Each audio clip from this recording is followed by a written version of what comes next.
这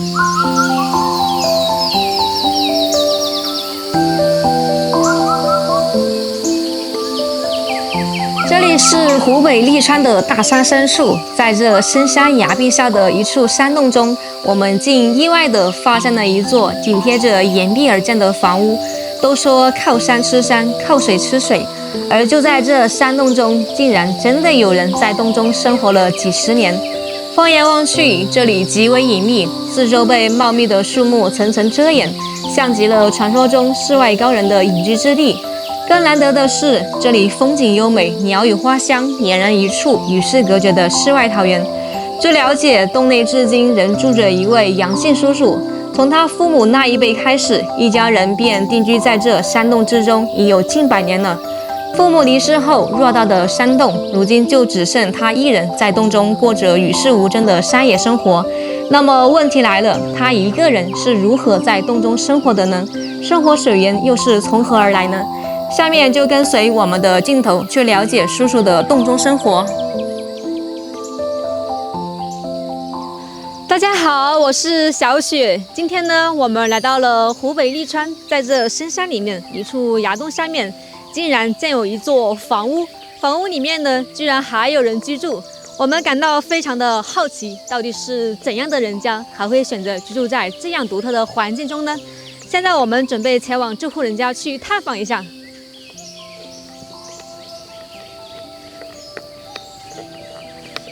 这个地方真的是非常的隐蔽，你们看，从外表的话是看不出什么的，但当你仔细观察的时候，发现底下呢有一栋房子。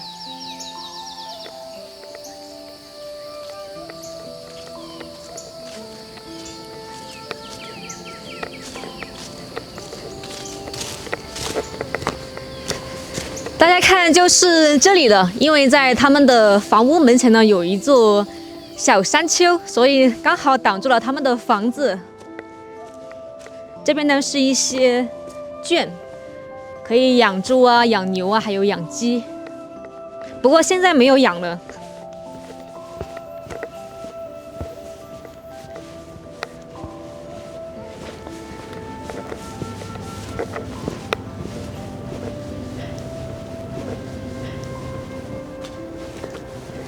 这里呢住着一位杨叔叔，杨叔叔呢他一个人居住在这个山洞里面，过着自给自足、与世无争的生活。等一下我们再找叔叔聊一下。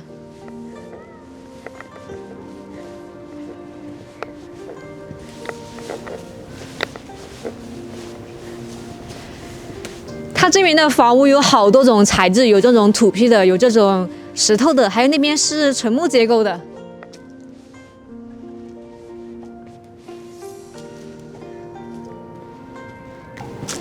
所以这个房子，这外墙就是重新裁高过的哈。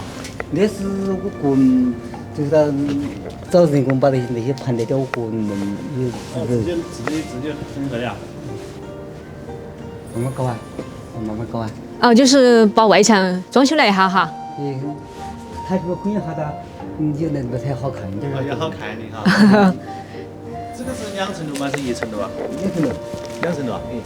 哇！在叔叔的门前呢，还放了有很多香筒，我数了一下，有6、7个。哇！叔叔还会养蜂。这里呢有一个木桶，最开始呢我还以为这个呢是放在以前是用来洗澡的，但是我问了叔叔之后呢，他说这个呢是用来装水的。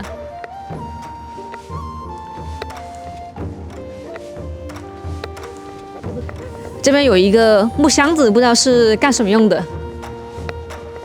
这里呢有一个过道可以走下去。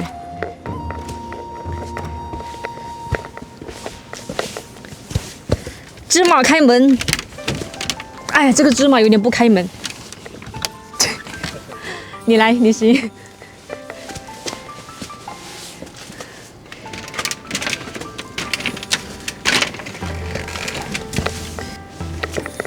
这底下好宽敞呀！这边呢用这个木头支撑了一个棚子。听叔叔说呢，他年轻的时候养了有很多牛和很多猪。这边有一个老物件，这个呢是叔叔说叫做风车，但我们那边呢叫做鼓风机，就是用来扬灰的。这边是叔叔养牛的一个地方，一个牛圈。看这里，不过他现在没有养了，因为他一个人忙不过来，他现在主要是打零工为主。这边是用来养猪的。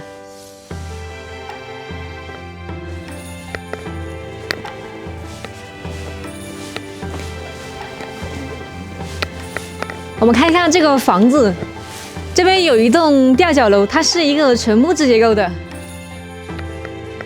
这个房子保存的还挺好的，它这个木料都没有被虫蛀过，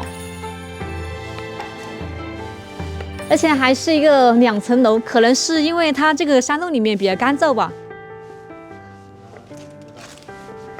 因为它风吹不到，雨淋不到，然后它阳光可以照射进来，可以随时保持这个木料的干燥，所以保存的比较完好。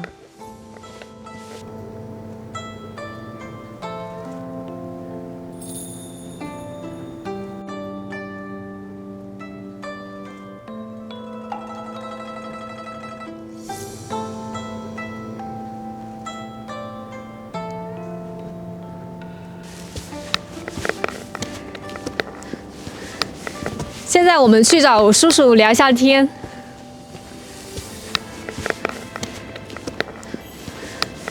烧炉子就是不断的浇火哈，要浇柴。烧炉子的话就是要野着浇柴。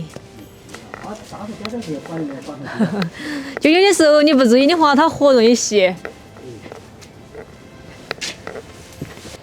这个山洞里面呢，就是这位叔叔在里面住。叔叔呢，他姓杨。虽然你在这里面也工作好多年了。我们去吧，那里做了40-50年嘛。50年。那你从哪边开始做起的啦？我们可那也是从老屋里搬上来。从外面搬进来的？不是，我们家还有老屋，哦。我们从那些弟兄也多的。哦，你弟兄也多啊？对，我们6弟兄。6弟兄，你是老几啦？我老5啊。老5啊？哦，6弟兄，你老5啊？对。哦。他其他兄弟现在在外面？其他兄弟在外面，有些在他远处安家了噻。哦，有人原生安家了噻。在也在利川是住的人。哦。刚才他外头修的房子噻。哦。刚才我们听叔叔说，这个房子呢是他们父母那辈就搬进来的，从你们父母那辈跑住了好多年了哈。也是几十年的。也是几十年了。上去的话有8多年哈，8多年。哇。哦。那你们6弟兄是在这里面出生的啦？底下老五。老5啊。哦。他是那个一个老大又分家，房子多了，那个房子是底下那个房子得了。地方一多哈，要分哈。他又坐不下，我们买的房子都我们就买到这里面来。哦，你们就分到这里面来的啦？哦。还是买那个买噻，买我们兄弟多哈，然后要分哈。一分买的，他们底下老大、老三他们都那个就哥哥他们放底下噻，我都搬上噻，我们还有老三都搬上了噻。那你这个地方分得可以的，因为这个洞里面东南下凉，是吧？就是交通一定不大方便哈，但是我看这个。交通不远点，只有300米。也不远哈，也是。它这里300米之内，它是那种小路，然后出去之后就是那种公路。我刚刚也还方便哈，也算方便。我刚刚听说修进来就好了哈。我这个修不进来嘛，那点路他们都不高的嘛。那是高的哈，像你们车子叫麻木才见到。开到运马来的。你们车子，我是修的这么转，这个转了我干车都可以。我刚才听叔叔说他挺喜欢这个地方的，因为叔叔他不喜欢热闹，他就喜欢安静的地方。那这个地方的话，你吃水的话从哪里来呢？抽啊，抽。管子个的，我买的管子，那水你眼睛不看那个塘头。师傅，这个水呢，它是从后面那个山洞里面抽出来的。刚才听叔叔说，这个山洞里面有人在里面走7天7夜都没有走到底，哇！那是老辈人走的，那些老辈子我认不到。老一辈走过。老辈子他一辈传一辈，他就传下来。他有些他讲都不跟你讲。就是那种口口相传。你走了好久了？你谈这个洞谈了好久了？我们谈了1天1晚的。你谈了1天1晚？我们几个人都，那不说个人。哦，你自己走了好久？就是你和别个？我们走了1天1晚的。你走了1天1晚？这个是中国的。哇，走1天1晚，厉害嘞那所以。这个环境好哎。说这个洞里面它是冬暖夏凉的，现在是冬天，但是一点都感觉不到寒冷。我那个炉吧没有火手下都不能弄。叔叔呢，他是烧这个炉子的，你们看他这个炉子呢，他是烧柴火的。平时不煮饭的话，他就烧下开水，然后平时煮饭的话就放在上面煮饭炒菜，很方便哦。那电一次通电后，它电线杆直接就捞到你在家里。哎，是的，那个是电线杆，我们是一关的，我们是拿那个电线我们出来钱的。哦，你出来钱了？我们出来钱。那你平时的话会不会常常采药呀？要去。要去啊？要去采药。那一般是采哪药呢？那各种各的药都有。哪药都有哈？现在都卖呀。卖。卖，有时那里是山上去了，一般那些都有地方采药去。这山上这医生洞饭多吧？现在？医生他采定多大噻？我说医生洞饭多吧？像医主那些有没了？有啊，有他也是不敢搞噻，那些不敢捞，野生动物也不敢捞。现在。你在外面种了有庄稼嘛？现在？有外面我们庄稼大个后，还那边槽口头。哦，就那医生洞饭他会不会来吃庄稼呢？也入去。一直吃哈。那你现在是种些哪些庄稼？我现在没种庄稼，我是。出去做点零工啊，要不是有时间到山上去吃点药材啊，卖下就算了。哦。可能年轻的时候，赚哈。我年轻的时候在没在屋的。哦，年轻不要买呗。我在贵州啊。哦，咱们贵州啊。武汉呐。我大边走。你们贵州哪些地方啊？贵州那个小就么地方我也记不到了。哦，时间久了哈，记不到了。我看到这个山洞里面呢，还有那些。养鸡的一个地方，叔叔以前应该是养的有牛啊猪啊哈。有，那鸡子啊，么子的我都养起在那头。啥个老的过世了，我说我不懒养的。那人家过世就没人照看了哈。没照看了，你要出去搞活动，有还老的大年纪大，你也不放心，这个啥个老的过世了，我这个没出去到了。主要是叔叔一个人，他照顾不来那么多。庄稼还有那些牲畜，现在就没有养了。刚才还听叔叔说，刚才听叔叔说他现在是基本上在外面打一点临时工，然后偶尔才会回来这里。今天我们巧哈，过来就看你在家。你说你平时都是在外面打工，在陪妹子活的哈。那昨天呢，我在你这都看不到我。昨天看不到哈。昨天呢，我在那个去做活动去了。我们走到早晨家6点钟都走了。早上6点钟出去了，就出去找活动是吧？这边样都有哎哈，冰箱点都还有的哈。那个是我棍，那是老的在屋里，我给他买一个在屋里。他有时老的7、8、90岁，他要吃点那些。你在5、6间，你还怕哈？我那个5、6间我都菜，我想入那些生活来，先入生活，我可以管个1天2天，我不进冰箱来着喝。到外头1天这个是他这个。这里面还就是夏天的时候还是放得哈。夏天放几天没问题。它夏天比较凉快。那个菜不用放冰箱里面，放外面都可以。因为它这个山洞里面呢，它是四季恒温，冬天的话它就比较暖和，夏天的话它就比较凉爽，真的不错这个地方。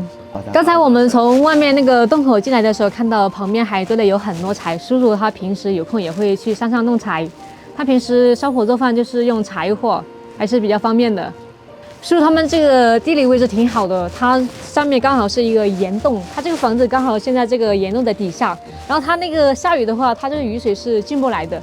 然后如果说出太阳的话，它这个太阳是能够照射进来的，阳光还是非常充足的。你看我都查到有条是确实的，我没查不也是这个干干湿湿的。这房子应该不潮湿哈。不潮湿，我那个就不潮湿。这个洞房也不会掉石头下来嘛？不会掉石头。潮湿一点点潮湿，那个绵绵像落雨天，它是点。落雨天有点哈。它水落的就要落到半个多月过半，它是有点潮湿。但是房子它不会掉石头下来哈，在上面。对，不会。我那点水会不买，电菜呀，我勤快点，我去个人做点去哈。哦。我那个房子有100多个平。哦，现在也没那个种菜了哈。有啊，我们在还那边山。那边还有土啊？听说我们那个都有7、8亩啊，我大。我说你平常现在应该不能种菜吃了哈。种啊，我是种，还是给我种点好些。他光买他像是药水打做的。你现在最近种的哪菜吃啊？我那边头嘛，我做那边山的。啊。叔叔还是比较注重养生的，他不吃打农药的，他就吃自己种的。他们那个打农药的，我去跟他们做过混的，他们是激素药打多了。哎，这有激素。那个激素药，那包括他们打过的，白他们打过的。对。他的药一打到最多2、3天时间，我都忘记。好嘞，非常感谢叔叔，叔叔真的很热情。我们再到叔叔家房子的周围去参观一下。在叔叔家房子后面呢，是一个巨大无比的山洞，我们准备进这个山洞里面去探索一下。听叔叔说呢，他们老一辈在这个山洞里面走了7天7夜都没有走完。大家不要被山洞的外表迷惑哈，它这个入口呢比较小，但是它里面呢却是非常的宽。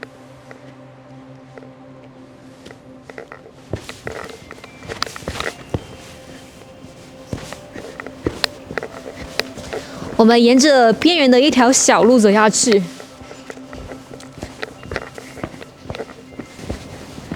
这边的植被比较茂盛，应该它那个阳光是能够照射进来的，要不然它不可能长这个植物。这边还堆了有很多玉米杆，这个玉米杆呢，它在嫩的时候可以喂牛，在老的时候可以当做一种柴火。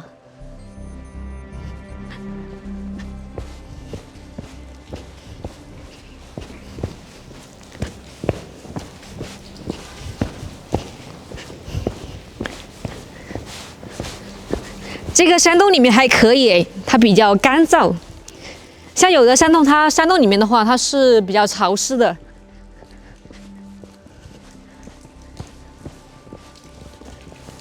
这边有2个水潭，一走进来呢，就能听到滴答滴答的水声。这洞里面四周全是在滴水，它这个水呢是从顶上的崖壁上滴下来的。在这个光的照射下，那个水滴像一颗颗的钻石。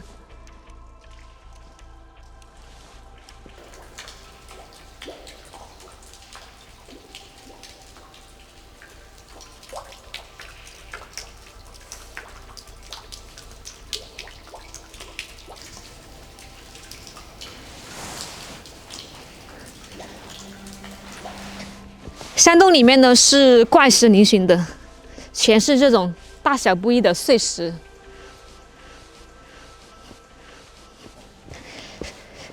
大家有没有发现，这个山洞呢是越走越大？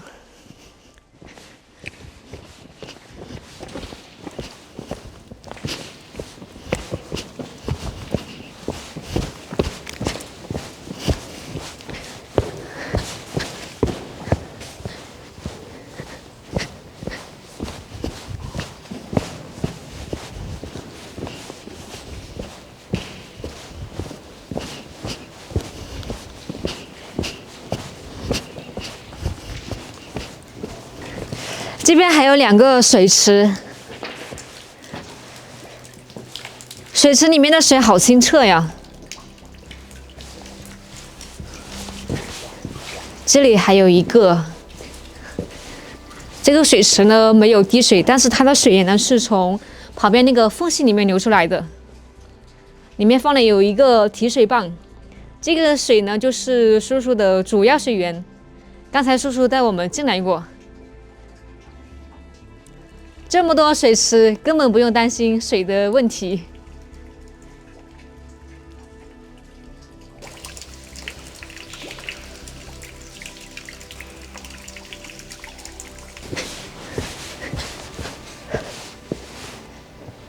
这底下看起来像是一片淤泥，不知道能不能过去哦。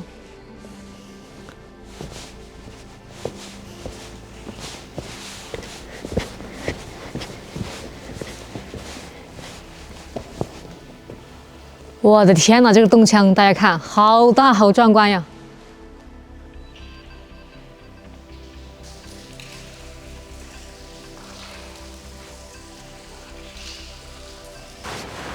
哎，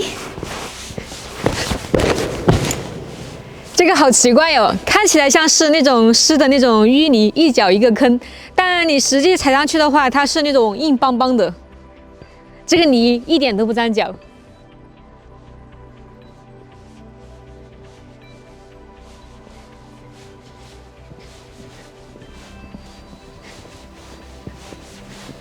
它这里面应该是一个河床，以前应该是有水的。然后它这个水干了之后，它底下的那些淤泥，然后慢慢的沉积，然后就干枯了，就变成现在这个样子。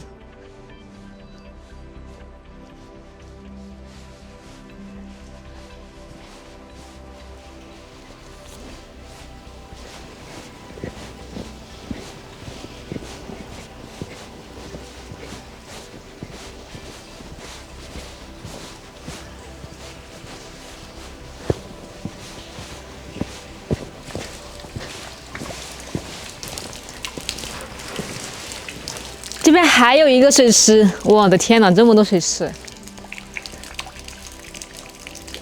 这水简直是取之不尽，用之不竭。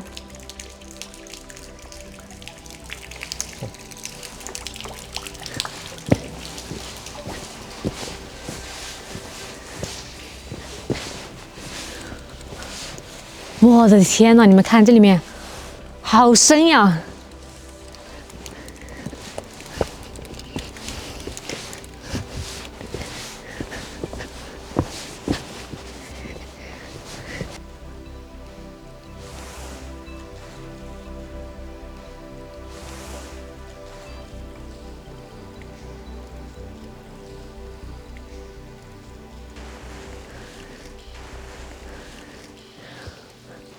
那边看样子好像是可以下去。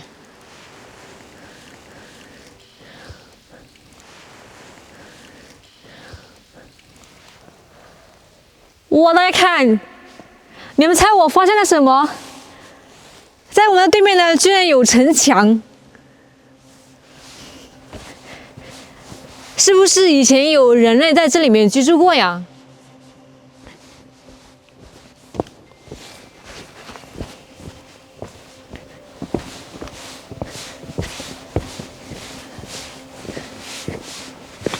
这边还有一个楼梯可以走上去，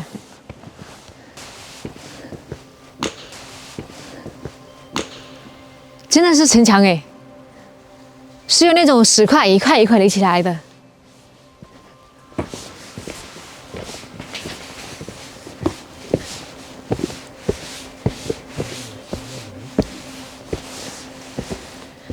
这边应该是一道门。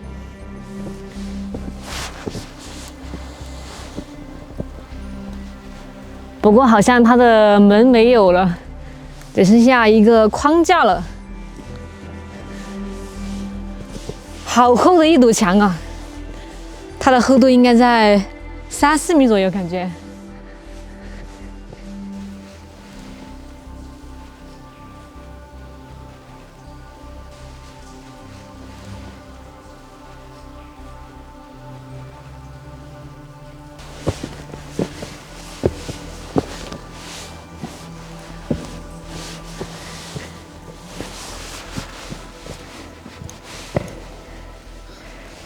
它这个城墙砌的还非常高，有些已经倒塌掉了。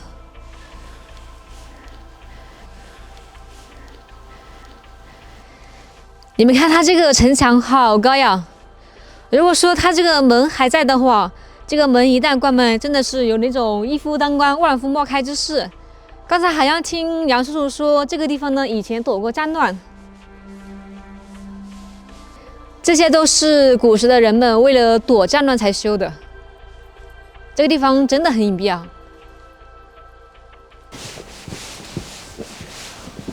我们继续往洞的深处里面走。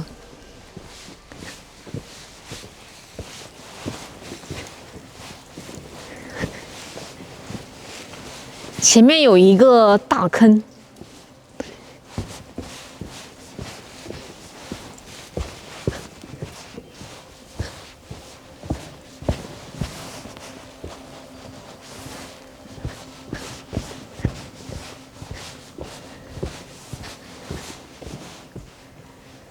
这个大坑好像是人为的哟，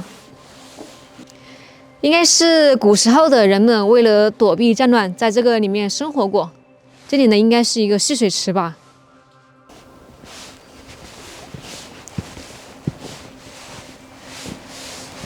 这边呢，也有人为垒砌过的痕迹。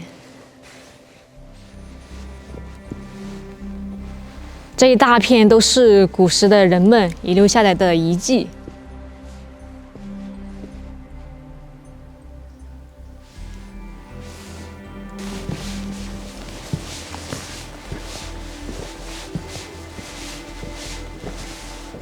哇，走到这里呢，居然还可以走。那边有一个暗洞，这边也有一个。在这个大的山洞里面呢，分布着很多大大小小的暗洞。如果说探洞的话，我估计我今天都走不完。听刚才叔叔说呢，他们老一辈在这个洞里面探了7天7夜都没有走完。以我的能力呢，只能走到这儿了。我的电筒的电量也不够，所以呢，我们现在从这个洞里面出去。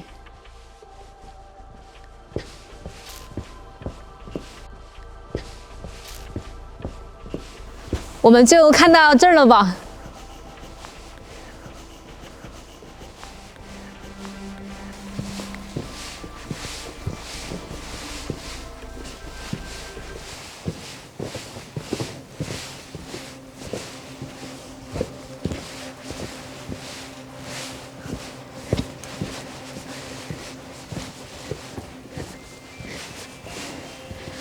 这个洞里面一点都感觉不到寒冷，甚至它这个洞里面的温度感觉比外面的温度还要高一些。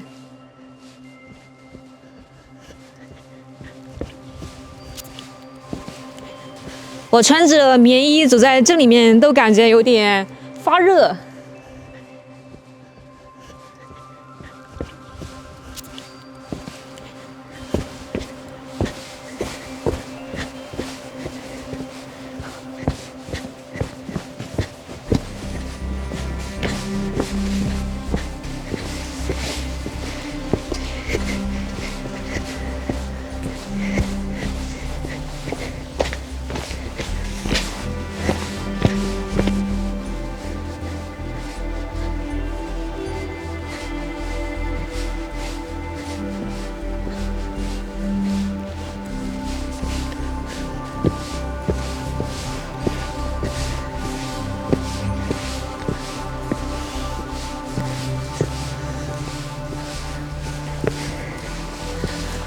终于从这个洞里面走出来了。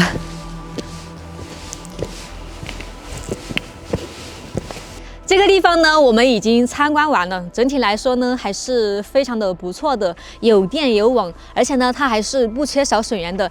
最让我感到意外的是，就是在这个房子后面，竟然还有那么大的一个山洞。怎么样呢，朋友们？这个地方是不是你们所向往的世外桃源呢？好了，今天就分享到这里吧，我们下次再见，拜拜。